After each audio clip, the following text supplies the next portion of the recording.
प्रिय छात्रों, नमस्कार। एनसीईआरटी गणित कक्षा 10वीं में आपका स्वागत है। हम लोग प्रश्नावली 5.2 का प्रश्न क्रमांक 17वां अब सॉल्व करेंगे। इसमें दिया गया है समांतर श्रेणी 3, 8, 13 डैश डैश डैश 253 में अंतिम पद से 20वां पद ज्ञात कीजिए। तो हमें अंतिम पद से 20वां पद ज्ञात करना है। तो सबसे पहले तो हमें जो समांतर श्रेणी दी गई है हम उसी को लिख लेते हैं। तो सबसे पहले हमने समांतर श्रेणी लिख ली है। अब दूसरा काम हमारा ये है कि इसमें हम प्रथम पद और सारवंतर दे देते हैं। तो चलिए अब हम प्रथम पद निकाल लेते हैं और सारवंतर निकालते हैं।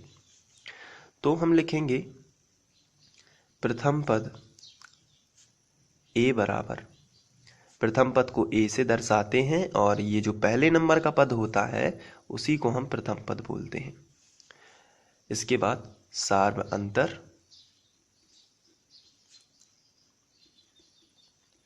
तो सार्वअंतर को हम d से दर्शाते हैं, कॉमन डिफरेंस बोला जाता है इसे। और ये दूसरे नंबर के पद में से हम पहले नंबर का पद घटा देंगे तो हमें सार्वअंतर मिल जाता है। तो दूसरे नंबर का पद कितना है? 8। इसमें से आपको पहले नंबर का पद यानी 3 घटा देना है। तो 8 में से 3 जाएंगे तो बचेगा 5।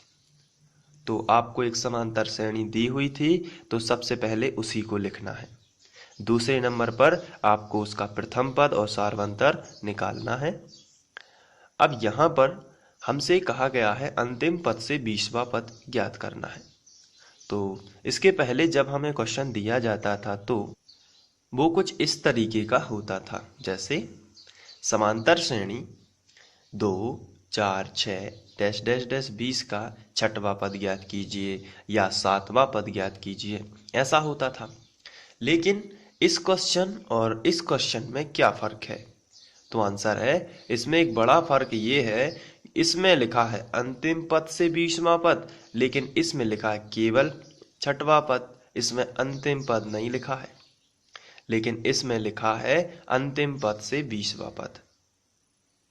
तो यहाँ पर गौर करने वाली बात यह है, इसमें भी अंतिम पद है और इसमें भी अंतिम पद है, लेकिन इसी में बस क्यों लिखा है अंतिम पद से 20वां पद, जबकि इसमें नहीं लिखा है। और 20वां पद, 6वां पद, 7वां पद, 8वां पद यानी nवां पद, सबका फॉर्मूला होता है an बराबर a plus n-1 into D. यहाँ से हम nवां पद निकाल लेते हैं। लेकिन इसमें 20वां पद ज्ञात तो करना है, लेकिन अंतिम पद से करना है, यानी यहाँ से स्टार्ट करना है। तो यहाँ से स्टार्ट करना है, यानी जो 253 है ये प्रथम पद बनेगा। 253 प्रथम पद बनेगा। और यदि ये प्रथम पद बनेगा तो हम इसको L से दर्शा देते हैं अंतिम पद के लिए। तो हम प्रथम पद A की जगह पर हम L लिखेंगे। और इसके बाद चूंकि घटता क्रम है, हम यहाँ पर एक नया फॉर्मूला बना रहे हैं, क्योंकि हमें लिखा गया है अंतिम पद से 20वां पद, इसलिए हम पुराने वाले फॉर्मूले को कन्वर्ट करेंगे एक नए फॉर्मूले में, जो कि अंतिम पद से हमें कुछ पदों की संख्या nवां पद बताएगा। सीधी सी बात है, nवां पद बताएगा। तो इसके लिए आपको अंतिम पद से बोला गया है, तो यहाँ से स्टार्ट कर रहे हो, इसलिए चूंकि हम इसको L मान चुके हैं, अंतिम पद को क्या माना है? स्मॉल l, L यानी लास्ट। तो अंतिम पद होता है, यहाँ से आपको घटते क्रम में जाना है, इसलिए क्योंकि यहाँ से जब आप जाते तो यहाँ पर बढ़ते क्रम में जा रहे थे, लेकिन अब यहाँ पर आप घटते क्रम में जाओगे, इसलिए प्लस की जगह पर माइनस का उपयोग करना है। और ये पूरा ज्यों का त्यों n-1 इंटू डी। तो एक नया फॉर्मूला बनता है। तो ऊपर वाला फॉर्मूला है स्टार्टिंग से ही nवां पद ज्ञात करना, लेकिन नीचे वाला फॉर्मूला जो है वो अंतिम पद से हमें ज्ञात करा देता है कोई भी nवां पद, 20वां हो, 19वां हो, 18वां हो, 17वां हो, कोई भी पद हो तो वो हमें अंतिम पद से ज्ञात कराता है।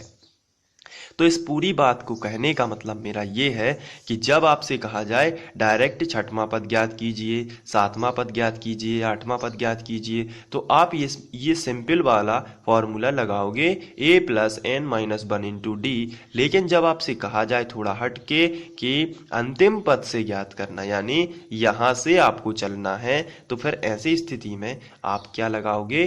तो आंसर है ये वाला फॉर्मूला लगाओगे। तो ये है अंतिम पद से के लिए, आप नोट भी कर सकते हैं। ये अंतिम पद जो है वहां से है, अंतिम पद से के लिए जब भी आपसे क्वेश्चन में पूछा जाए अंतिम पद से तो ये वाला फॉर्मूला लगाना है। और जब भी आपसे डायरेक्ट कहा जाए कि nवां पद ज्ञात कीजिए, यानी कि छठवां पद, सातवां पद, आठवां पद, तो आप ये वाला फॉर्मूला लगा सकते हैं। तो चलिए सर्वप्रथम हमें जो फिलहाल दिया गया है क्वेश्चन उसी पर चलते हैं। ये तो समझने वाली बात हो जाती है। अब हमें जो क्वेश्चन दिया गया है उसमें हमें एक समांतर श्रेणी दी हुई थी। तो सबसे पहला हमारा काम यही था कि हम समांतर श्रेणी को लिखें और इसके बाद हम इसका प्रथम पद और सार्वंतर निकालें। तो हमने दोनों काम कर लिए हैं। अब हमें अंतिम पद दिया गया है तो उसी को लिख लेंगे, यानी अंतिम पद L बराबर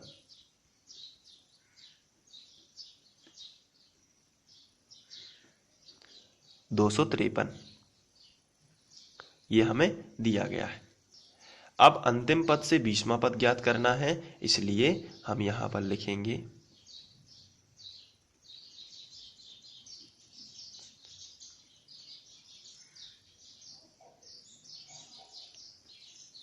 अंतिम पद से 20वां पद, और इसका फॉर्मूला होता है L minus n minus one into d. ये माइनस इसलिए आ जाता है क्योंकि हम अंतिम पद से घटते क्रम में जा रहे हैं, और ये L ए की जगह पर L इसलिए है क्योंकि यहाँ से स्टार्ट कर रहे हैं, इसलिए यही तो प्रथम पद कहलाएगा इस फॉर्मूले के लिए। इसलिए L ए की जगह पर क्या हो गया? L, क्योंकि अब यहाँ से हमें घटते क्रम में ज्ञात करना है 20वां पद। चलिए अब हम L और D के मान रख देते हैं और 20वां पद ज्ञात करना है, इसलिए हम N की जगह पर 20 रख देते हैं। तो स्टार्ट करते हैं। L का मान कितना है? तो आंसर है L का मान 253 है। तो अब आप यहाँ पर रखोगे 253, माइनस लगा है तो आप माइनस लगा दीजिए। N का मान कितना है? तो आंसर हमें 20 का मान ज्ञात, यानी 20वां पद ज्ञात करना है, इसलिए N की जगह पर हम रख देंगे 20 माइनस 1, और जो D का मान है वो कितना है? 5, तो आप यहाँ पर रखोगे 5।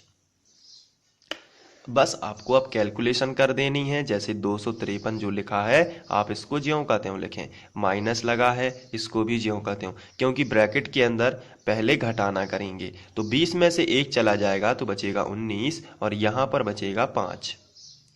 अब आप इसका गुणा करेंगे और फिर इसमें से घटा देंगे, तो इसको अभी हम फिलहाल ज्यों का त्यों लिखते हैं 253 और 19 पौने 95, तो इसको हम यहाँ पर लिख देते हैं। अब 253 में से हम 95 जब घटाएंगे तो हमें मिलेगा 158। आप घटा सकते हैं और फिर आपको मिलेगा 158। तो यहाँ पर अंतिम पद से 20वां पद जो होगा वो हो जाएगा 158। अब आप देख रहे हैं कि अंतिम पद 253 था, लेकिन 20वां पद आपको मिला है 158। इसका मतलब है कि आप घटते क्रम में जा रहे हो, इसलिए मान भी घटा हुआ आपको मिलेगा। तो ये तो था 17वां क्वेश्चन। आशा करता हूँ कि ये आप लोगों को समझ में आ गया होगा, और यदि आ गया है तो इस वीडियो को लाइक करके अपना सपोर्ट बनाए रखें और अपनी मेहनत करते रहिए। Thank you.